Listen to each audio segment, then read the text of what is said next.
dirige l'équipe de recherche en épidémiologie nutritionnelle, donc CRES et Rennes. Et donc, on est une centaine de personnes qui travaillent sur les relations nutrition-santé au sens large. La nutrition étant à la fois l'alimentation, l'activité physique. Et dans l'alimentation, il y a toute cette complexité, donc les profils alimentaires, les vitamines, les minéraux, les contaminants comme les pesticides ou bien les additifs alimentaires ou les contaminants des emballages. Donc, tout ça, pour nous, c'est l'alimentation au sens large.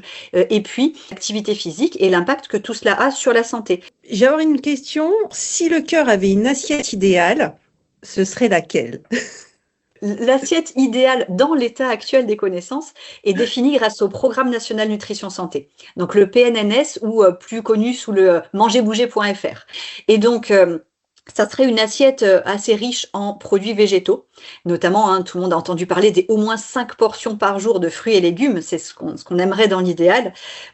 Des produits végétaux aussi de type légumineuse, donc des pois chiches, lentilles, haricots rouges. Donc là, on est dans 2 fois par semaine au moins, à la fois parce qu'elles sont riches en fibres, mais aussi en protéines végétales. Et puis des matières végétales aussi pour ce qui est des matières grasses. Donc privilégier plutôt huile de colza, huile d'olive ou huile de noix plutôt que les matières grasses animales comme le beurre par exemple. On a également le poisson qui est important, donc 2 fois par semaine, dont un poisson gras qui va être riche en acides gras polyinsaturés comme les oméga 3 par exemple, et dont on sait l'importance pour la prévention cardiovasculaire. Une petite poignée de fruits à coque, donc les noisettes, amandes, noix, tous les jours. Cette petite poignée-là est riche là aussi en bonnes graisses, bons lipides qui sont importants pour la prévention cardiovasculaire. Des produits laitiers, alors assez, mais pas trop non plus, donc 2 par jour chez l'adulte, et en variant le lait, fromage, yaourt, etc. Et puis essayer de limiter tout ce qui va être boissons sucrées, alcool, viande rouge, pas plus de 500 grammes par semaine, charcuterie, pas plus de 150 grammes par semaine, et puis de manière générale, on en reparlera certainement, des aliments classés D ou E au Nutri-Score à limiter et au contraire dans l'assiette le plus possible d'aliments A ou B classés au Nutri-Score. Il y a une dernière recherche que vous avez publiée dernièrement sur l'ultra-transformation et je pense que vous pouvez peut-être expliquer quel impact ça peut avoir sur notre santé en général et la santé du cœur en particulier. Alors voilà, donc ça c'est une autre dimension qui est vraiment très importante et qui est née de la recherche de ces, on va dire, 10, mais plutôt même 5 dernières années.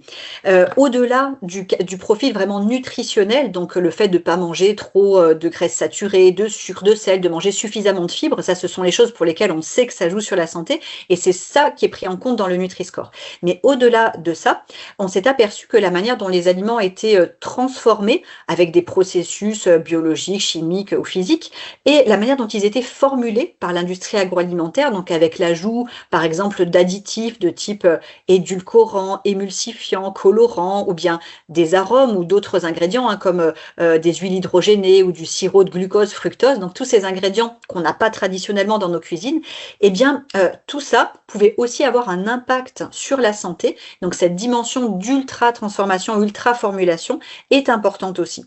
Et donc, grâce aux collègues de l'université de Sao Paulo au Brésil, le professeur Carlos Monteiro et son équipe, eh bien, ils ont proposé ce concept d'aliments ultra transformés et une classification qui s'appelle NOVA et qui permet de classer nos aliments selon leur degré de transformation. Et notamment les aliments ultra transformés, nous avons montré dans la cohorte Nutrinet Santé que nous pilotons au laboratoire sur plus de 180 000 participants, que le fait de manger plus d'ultra transformés au quotidien était associé à un risque accru de maladies cardiovasculaires, de diabète de type 2, voire potentiellement de certains cancers. Donc c'était vraiment les premières études épidémiologiques à mettre en évidence ces relations. Et aujourd'hui, il y en a plus d'une centaine dans le monde qui montrent de manière cohérente des liens entre cette alimentation ultra transformée et des risques pour la santé, avec justement une densité de preuves, des preuves plus importantes pour ce qui est de la mortalité cardiovasculaire, de l'obésité ou des problèmes métaboliques de ce type-là. On sait aussi que souvent les populations qui sont les plus éloignées, en tout cas les moins riches ou avec vraiment des problèmes budgétaires, c'est ceux qui mangent le plus d'ultra transformés. Donc en fait, ça a l'air d'être compliqué de pouvoir bien manger dans la société actuelle. Donc, je ne sais pas s'il y a des tips qu'on pourrait donner ou des choses comme ça par rapport à tout ce que vous dites. Oui, ça c'est vrai. Mental aussi, c'est le fait que la nutrition, l'alimentation est vraiment un marqueur important des inégalités sociales de santé. Si on regarde par exemple les taux de surpoids et d'obésité, la prévalence de l'excès de poids, c'est environ 50-51% chez les ouvriers, chez les cadres 35%.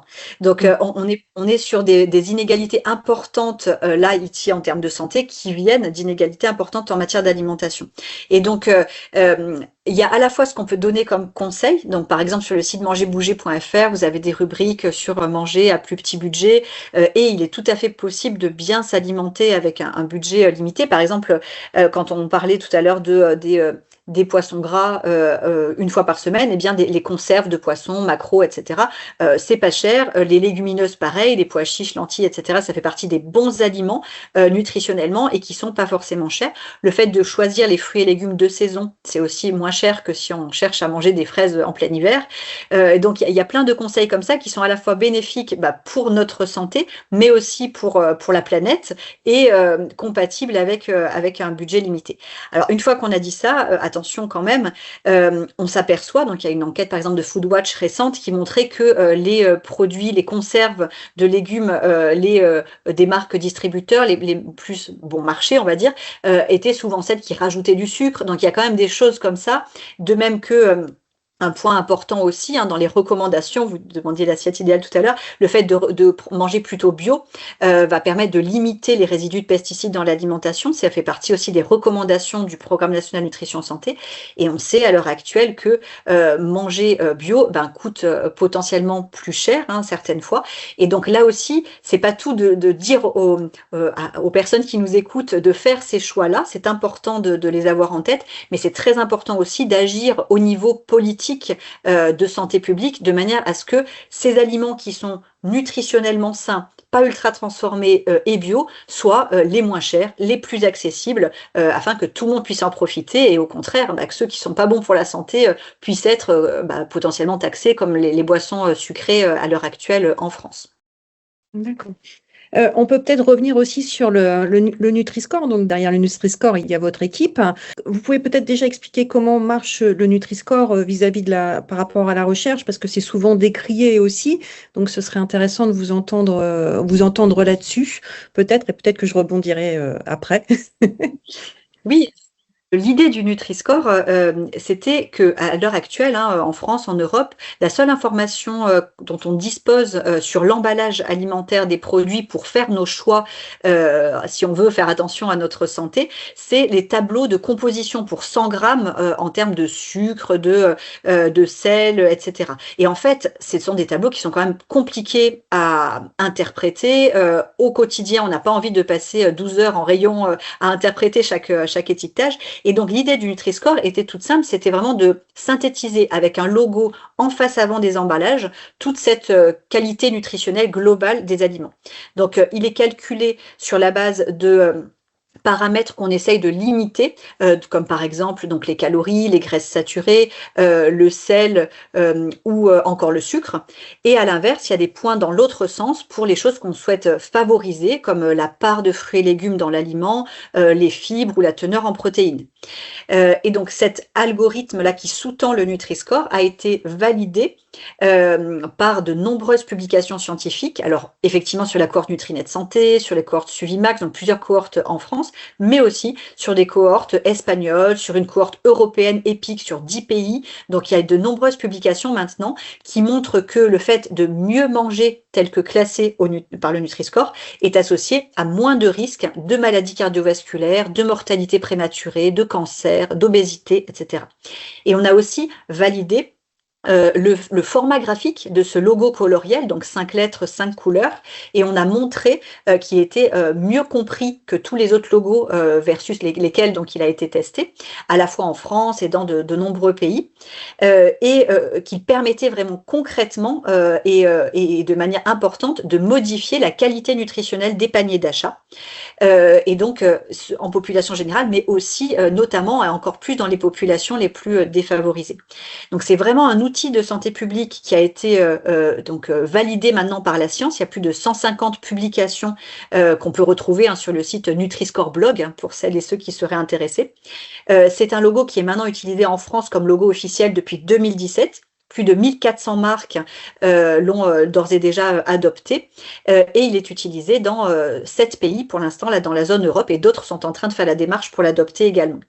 Et donc maintenant, le gros challenge, c'est d'arriver à le rendre obligatoire, puisque pour l'instant, il n'est pas obligatoire, et donc certains industriels jouent le jeu, et donc ce jeu de la transparence pour les consommateurs en apposant le Nutri-Score, et d'autres qui, sans suspense, ont un portefeuille de produits plutôt mal classés dans le rouge DE, refusent de donner l'information aux consommateurs. Et donc, pour une transparence et pour plus d'impact en santé publique, il faudrait vraiment que ce logo devienne obligatoire. Alors, ma dernière question, c'est si vous aviez 5 tips à nous donner, Mathilde, pour protéger son cœur sur la durée, ce seraient lesquels? 5. Alors, je vais commencer par 3 qui sont 3 dimensions importantes pour récapituler en matière d'impact de nos aliments sur la santé. Le côté profil nutritionnel. Donc, essayer de choisir des aliments mieux classés au Nutri-Score. Tout ça, ça va englober le pas trop de gras, de sucre, de sel, des fibres, etc. Première dimension. Deuxième élément, le côté attention, on l'a dit tout à l'heure, aux aspects ultra transformation, ultra formulation, pour lesquels les preuves s'accumulent sur la santé cardiovasculaire. Donc, essayez d'éviter. Pour l'instant, on a travaillé, nous, sur un Nutri-Score augmenté qui donnerait l'information sur l'ultra-transformation. On essaye de le pousser aussi. Il y a des lobbies derrière, donc c'est pas évident d'aboutir. Donc, en attendant, on regarde la liste d'ingrédients et on a un regard critique. Si en rayon, vous avez un pain, des céréales, etc., avec 12 additifs, alors qu'à côté, il n'y en a pas, plutôt aller dans cette direction de celui moins d'additifs. Le troisième dimension, c'est le côté essayer de limiter tous les contaminants chimiques, notamment pesticides, résidus de pesticides, etc. Donc, si on peut choisir les produits bio autant que possible, ça fait du bien pour la santé certainement et pour la planète. Et puis après, on est dans des recommandations un peu plus qualitatives.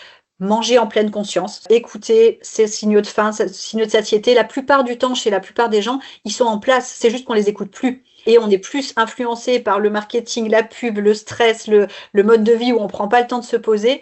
Mais si on s'écoute, finalement, notre corps nous dit quand on n'a plus faim, quand il faut s'arrêter, ça nous aide à réguler le poids, etc. Donc c'est une autre dimension.